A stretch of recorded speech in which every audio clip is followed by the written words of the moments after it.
अभिनेता सुमित पुसावळने आजपर्यंत खूप भूमिका साकारल्या.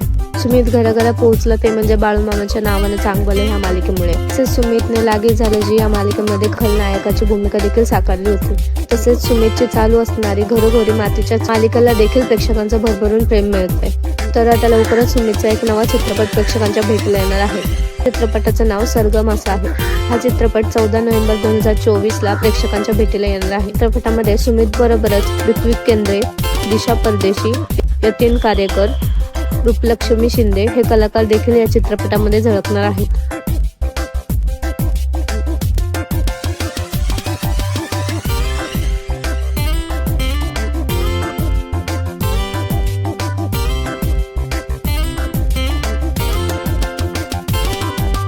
तुम्हाला सुमितचा हा नवा चित्रपट पाहायला आवडेल का हे आम्हाला कमेंटमध्ये नक्की सांगा. धन्यवाद.